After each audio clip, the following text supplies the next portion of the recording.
Hope that today is something which you gain 4 things. Most people think of commodities as an asset class. Most people think it's very similar to stocks or bonds or real estate. But what I hope you gain out of today is to understand how commodities are actually rigged against you, the investor. You know, what you don't know and why. It's also a question of who controls the commodity market, because it's not transparent. You see commodity funds, you see commodities out there, but who really controls it? I hope you also begin to understand how it evolved into what it is today and why it's considered an asset class. How did we get here? And can you make money in the commodity markets? That's the question. I want to start this with an illustration of rigging. Suppose you received an email from a financial advisor who told you that stock ABC, a certain stock, was going to be up by the end of the month. That's okay. You didn't do anything. But at the end of the month, that financial advisor says, you should sell that stock and buy this and short this other stock. Sell it today. We'll buy it back at a lower price at the end of this month. And sure enough, at the end of the second month, that stock was down. And the financial advisor sends you an email that says, okay, now you've got to cover that stock. Buy it in. We made a profit. Take your profit and buy this third stock because it's going to go up. And so you buy the third stock. And at the end of the third month, you hear from that financial advisor with an email saying, we made a profit. We've made profits on the first, second, and third ones. Sell this one, take the profit, and buy this fourth stock because it's going to go up. And sure enough, at the end of the fourth month, it's up. And he tells you to sell it and buy another stock, it's going to go up. And you do that. And sure enough, at the end of the fifth month, that one's up. And then on the sixth month, he says, take the profit on that, sell short this one in the sixth month, it's going to go down. And sure enough, it does go down. Sell that. And he repeats that process for 10 straight months. Every single month, he gives you a stock that's either going to go up or down, and it works out every single time. And then he says to you, I'd like you to give me $1 million and put it into an account, or 2 million or 5 million or whatever it might be. You know, he's been right 10 out of 10 times. I mean, even if he'd been right 9 out of 10 times, wouldn't you really seriously consider putting money with that person? This person looks like an absolute genius. 10 for 10. 10 for 10. Not 9 for 10, not 8 for 10, 10 for 10. You know, it's called the Baltimore stockbroker. Nobody knows why it's called Baltimore. Nobody knows that there was a stockbroker from Baltimore that did that. But what you don't see, and you don't see the whole story and the whole picture, because the financial advisor started out by sending out 10,240 emails. To 5,120, he predicted that first stock was going to go up. And to 5,120, he predicted that stock was going to go down. Now for the 5,120 people he emailed that said the stock was going to go down, they never heard from him again. But from the 5,120 who heard from him and said the stock was going to go up, he split that into 2 groups. And he sent to 2,560 an email saying the second stock was going to go up. And to 2,560, he sent an email saying the stock was going to go down. Now to the 2,560 that he said it was going to go up when the stock actually went down, they never heard from him again. But from the 2,560, he split them into 2 groups of 1,280. And he said that third stock was going to go up. And to 1,280, he said it was going to go down. To the 1,280 that went the wrong direction, they never heard from him again. But the 1,280, they were split into two groups, 640 saying stocks can go up, 640 saying it's going to go down. 640 people never heard from him. 640 were split into two groups, 320, 320. 320 were split into 160, 160. 60 split into 80, 80. The 80 split into 40, 40. The 40 split into 20, 20. And on the 10th stock, there were 10 that had received it 10 times exactly right. What you didn't see is the 10,230 people who never heard from that financial advisor ever again.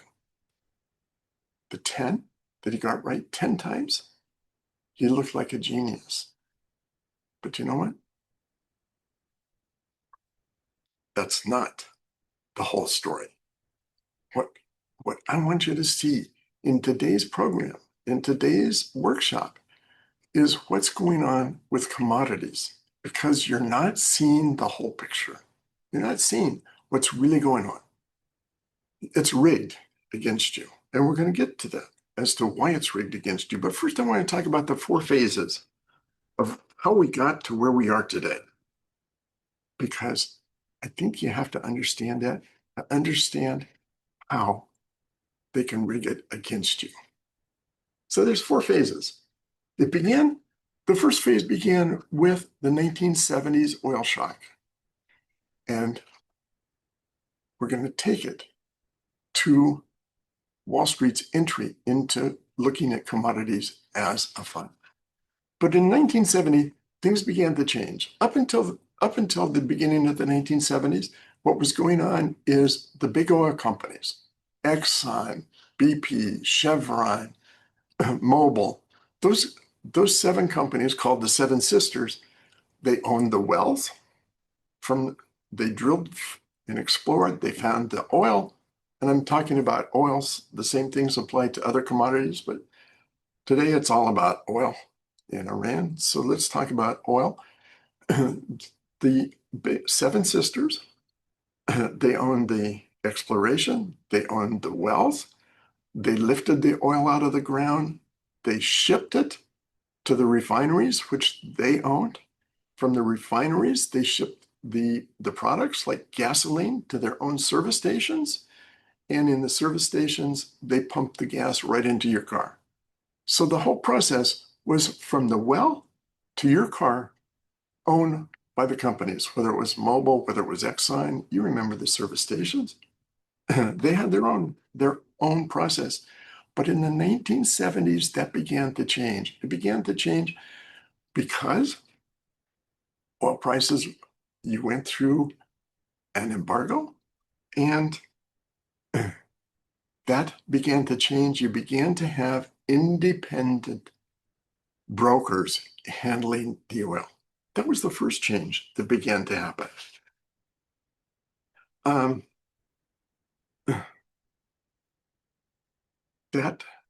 That began with the rise as well of the countries in the Middle East, because they wanted to control their own oil.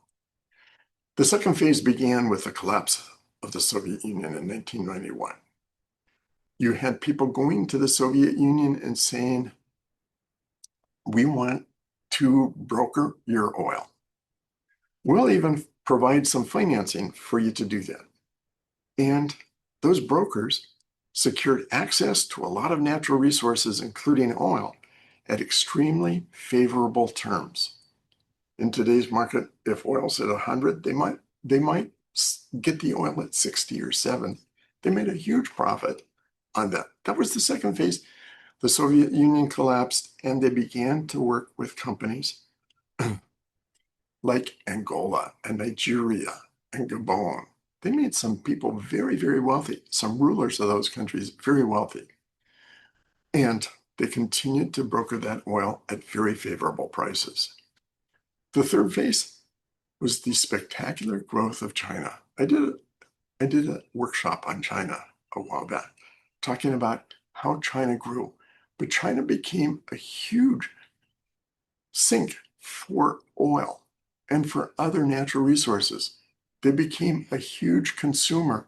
And so the small amounts that were being brokered from Russia, from Angola, from Nigeria, suddenly there was a huge demand, and the commodity brokers were meeting that by shipping oil.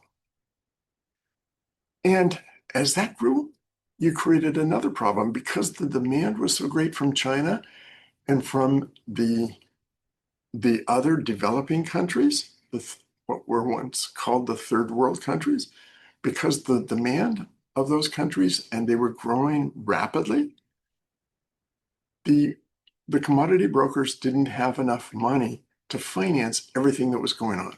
Commodity brokers have been brokering the commodities. They've been actually financing some of the mines, some of the wells, some of the production facilities, but they didn't have enough money. So they went to Wall Street, and Wall Street began to raise money for increasing the flow of oil, of copper, of aluminum, of all those products that were coming out, molybdenum. And so Wall Street got involved. And Wall Street got involved by turning to you, saying, this is an asset class. These commodities are asset classes. We're going to do funds, but you don't get to own the product. What you get to own is a contract to buy that product at a certain time at a certain value, like an option contract, commodities contract, futures contract.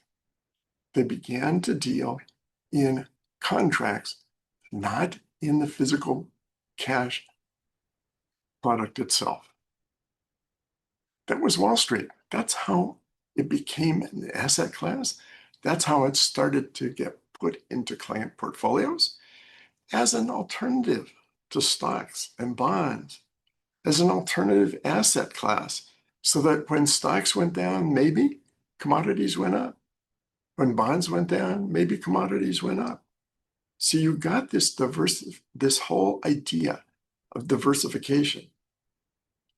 Just as you didn't see the whole process with the financial advisor who sent out, buy this stock and it's going to be up this month, just as you didn't see that, most people don't see what's happening in that market. That's where we are. So who is it that really controls the market? It's the commodity brokers. They're the ones that went to Russia and Ghana and Nigeria. They're the ones that purchased the mines, they purchased the facilities, and they got their money from Wall Street. They got their money from you. Do you know how much of your money is going to them? They're the ones that are brokering this whole thing. They control the commodity markets. If they need more, think about what we know about Saudi Arabia, for example. We know that, and that's not something that's controlled by a lot of commodity brokers, but they learned in the 1970s that if they raise the price too much, the demand goes down. Highest consumption of oil in the United States per capita was in 1972.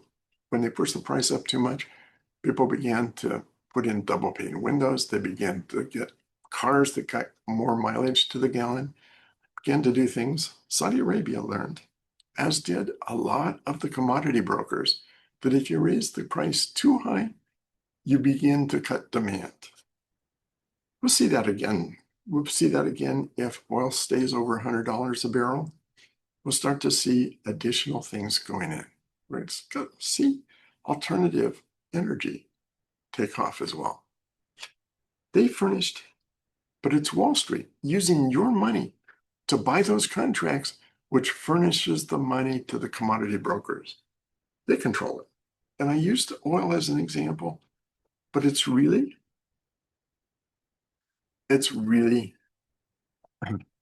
all natural resources. So what's going on?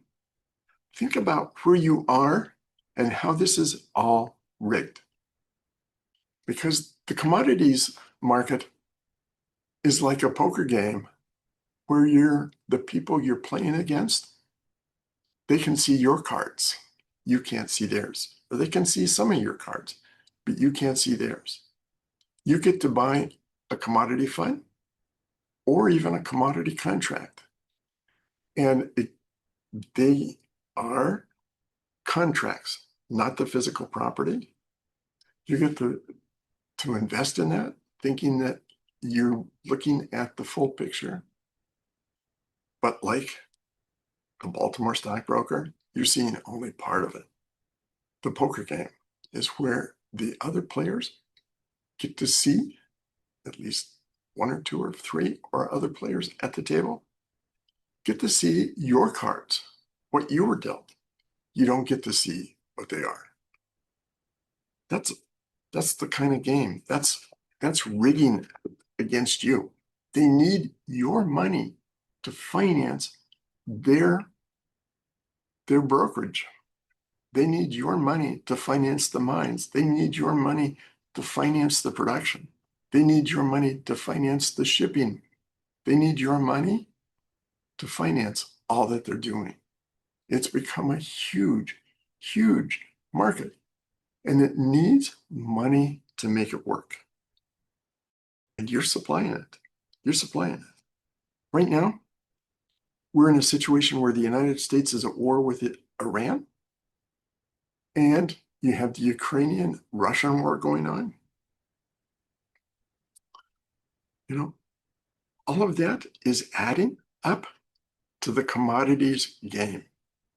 And we're seeing that in the last couple of weeks. The Strait of Hormuz being cut off by Iran as a response to the bombing going on in Iran, what the United States is doing, what Israel's doing. I mentioned before I did the workshop in a little ditty that I read a quote from the Irish Republican Army. I think it's the IRA, when they were at war with the British. It was a terrorist group. And what they said is, we only need to be right once. The British need to be right all the time. So what you have with Iran, they only need to be right a few times. They only need a small speedboat to set on fire a tanker. They only need a drone to get through to hit a hotel or an airport or a production facility or a desalination plant. They only need a few hits to create fear and to keep things closed. If all those ships sailed down the Strait of Hormuz, it's doubtful that the Iranians could sink or set on fire all of those ships. They might get 2 or 3 or 6, but they're not going to get 20 or 30 or 50. But if you're the owner of one of those ships and you've got 1 million barrels of oil on that ship, a cargo of $100 million, are you going to actually take the chance that your vessel is the one that they hit? They only need to be right once or twice. And the fear is there. That's what's happening in today's commodity markets. That's driving up commodity prices, not just in oil, but in aluminum and copper and most of the commodities you talk about. And what most people own in those funds is the contract, not the reality. And the fact is, it's rigged against you. The numbers just don't lie. If you look at where we stand, looking at the numbers from 1991 to 2020, if you compare the commodity index, how your commodity funds did against the Standard & Poor's 500, Standard & Poor's 500 was up over 10% during that period of time. Every year, the average compounded return was over 10%. You know how the commodity index did? That's a period of 30 years. The Standard & Poor's grew 10% per year. That's significant. That's tripling, quadrupling the number, commodity index, minus 1%. That's significant. And the reason, in my opinion, and what I want to tell you is the commodity market is rigged against you. They need your money to finance what they're doing. The commodity brokers and the commodity handlers need your money, and Wall Street furnishes it by taking your money and giving it over to them. The profits are all going to them. And you, minus 1% for 30 years. Not a good return. Not at all. And you know what? That was the commodity index.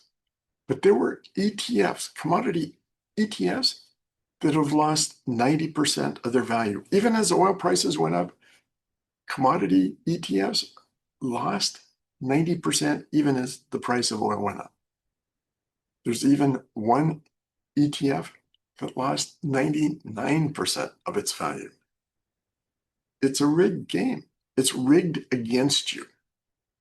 You know, commodities are not an asset class.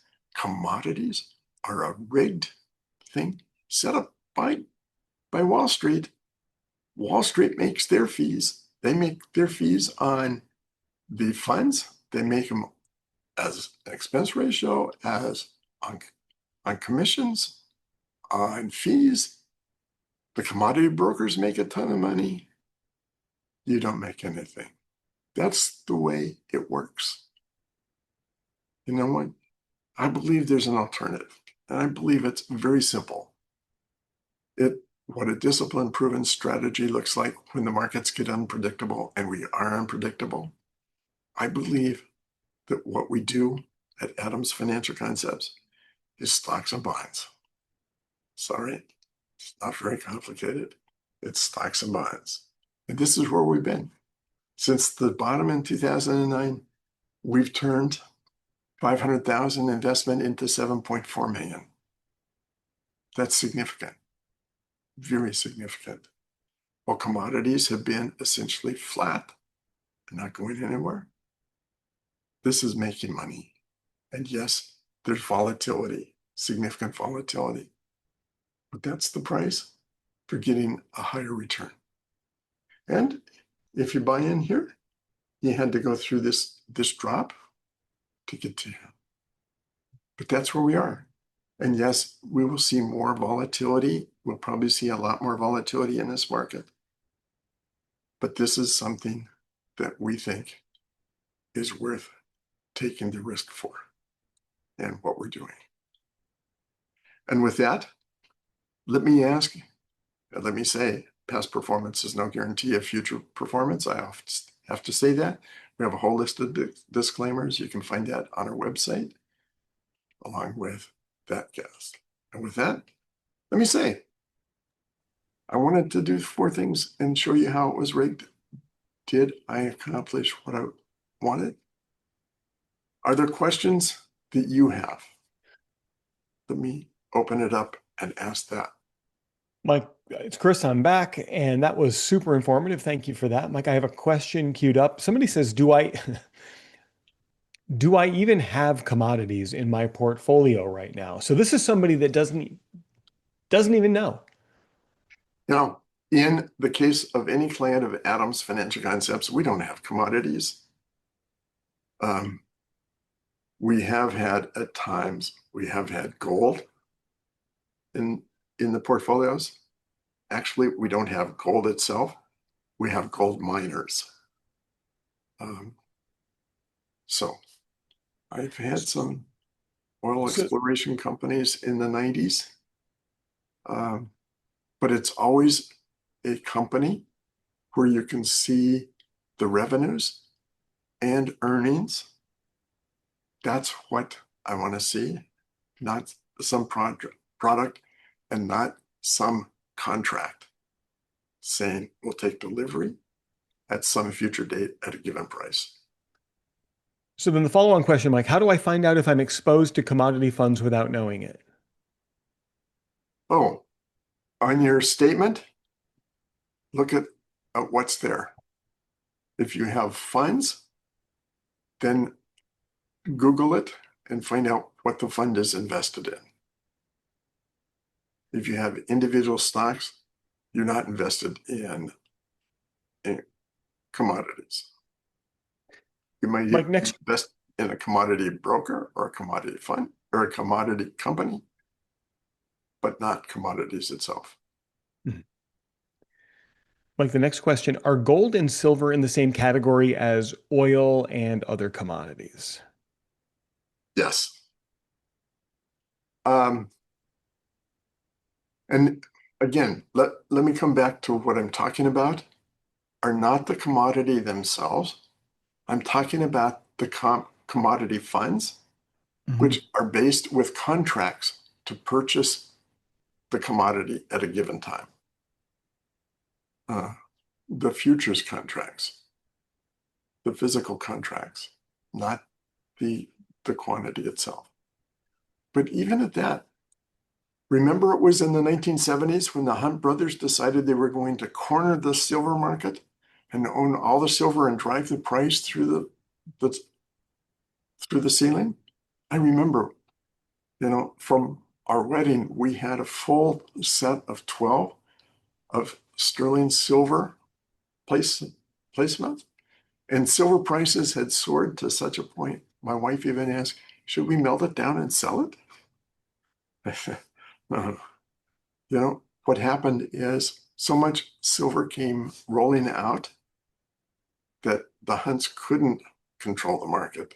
The price of silver continued to rise until suddenly it crashed.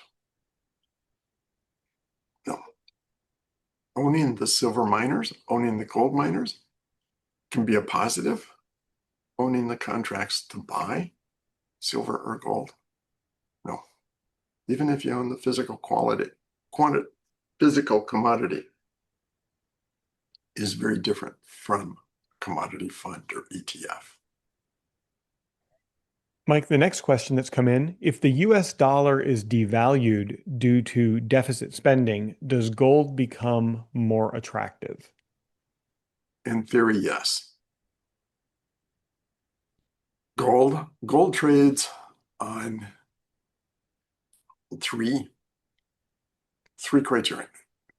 The first one is it's an inflation hedge, or the question was the dollar. If the dollar becomes devalued, does gold become more valuable? Yes, that's true. Gold also depends upon the purchase and the demand for gold as a physical product. I have fillings that were gold. That requires gold rings. My wife has a gold ring. I have a gold ring. Gold is used in production of certain commodity or certain products. So the supply of gold can increase. The demand for gold product itself can increase. And the third thing is geopolitical. When the world gets very unsafe, there's a flight to quality. They buy US treasuries and they buy gold and they buy silver. They buy things, the physical quantity, not the contracts, not the things you see in a fund, but the actual physical product. And if you want a little ditty, a little tangent, back in 1972, Nixon decoupled the dollar from gold. In the 1930s, because of the Great Depression, Roosevelt set up and Congress set up to tie the dollar to gold. So $32 would buy 1 ounce of gold. And so the dollar from the 1930s until 1972 were tied to that. As inflation took off in the 60s and into the 70s, Nixon was concerned because central banks around the world were trading their dollars for gold in the US, for US gold. And Nixon was concerned that Fort Knox would be completely emptied out, going to central banks around the world. And so he uncoupled gold from the dollar. Of course, the price of gold shot from $32 to over 800, and then finally came tumbling back down to 400 or whatever. So in line with what inflation had been since the 1930s to the 1970s. So that's a long answer to a short question, but yes, if the dollar is devalued due to deficit spending and other factors as well, and the economy, yes, the physical price of gold should rise in relation to that. Has it risen more than that? Maybe. Other questions? Like somebody's asking if you can explain the contango concept. Contendo. Contendo is the process when you have a contract to buy, so you have a contract to buy oil at $80 a barrel or $90 a barrel, and the price is at 70. And it comes, and you want to buy that, you have that contract that's good for 6 months. At 5.5 months, if the price hasn't reached your level, you have to buy a new contract if you need to supply oil. And you buy that contract at a higher price.